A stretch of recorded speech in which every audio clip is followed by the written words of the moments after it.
টাঙ্গাইলের গোপালপুরে একটি সরকারি প্রাথমিক বিদ্যালয়ের প্রধান শিক্ষক রেজাউল করিম হান্নানের বিরুদ্ধে পঞ্চম শ্রেণীর এক ছাত্রীকে ধর্ষণ চেষ্টার অভিযোগ উঠেছে।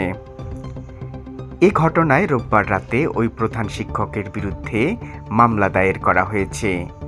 এ ঘটনাকে কেন্দ্র করে স্থানীয় জনতা বিদ্যালয় ঘেরাও করে বিক্ষোভ কর্মসূচি পালন করেন। পরে পুলিশ ঘটনাস্থলে গিয়ে পরিস্থিতি নিয়ন্ত্রণে আনে।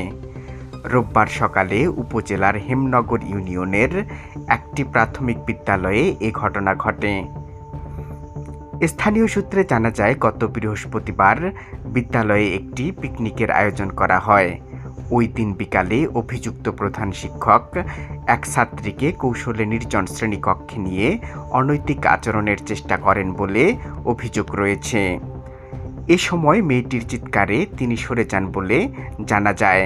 পরে ছাত্রীটি বাড়িতে গিয়ে অস্বাভাবিক আচরণ করলে পরিবারের সদস্যদের সন্দেহ হয়।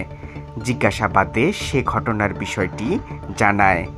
রোববার সকালে অভিযুক্ত শিক্ষক বিদ্যালয়ে এলে ছাত্রীটির চাচিসহ কয়েকজনকে নিয়ে সেখানে গিয়ে তার প্রতি ক্ষোভ প্রকাশ করেন।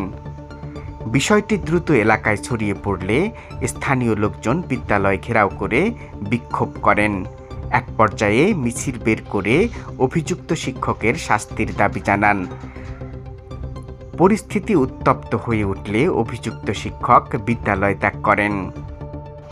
উপজেলা শিক্ষা কর্মকর্তা মোহাম্মদ মফিজুর রহমান জানান, ঘটনাস্থলে 2 জন সহকারী উপজেলা শিক্ষা কর্মকর্তা পাঠানো হয়েছে। ঘটনাটি তদন্ত করে দেখা হবে। পাশাপাশি থানায় মামলা দায়ের হলে পরবর্তী আইনগত ব্যবস্থা নেওয়া হবে। গোপালপুর থানার ওসি মোহাম্মদ আনোয়ার হোসেন জানান, ঘটনাস্থলে পুলিশ গিয়ে ছাত্রী ও তার মাকে নিরাপত্তার জন্য থানায় নিয়ে এসেছে। থানায় মামলা হয়েছে। বিষয়টি তদন্ত করে আইনগত ব্যবস্থা নেওয়া হবে।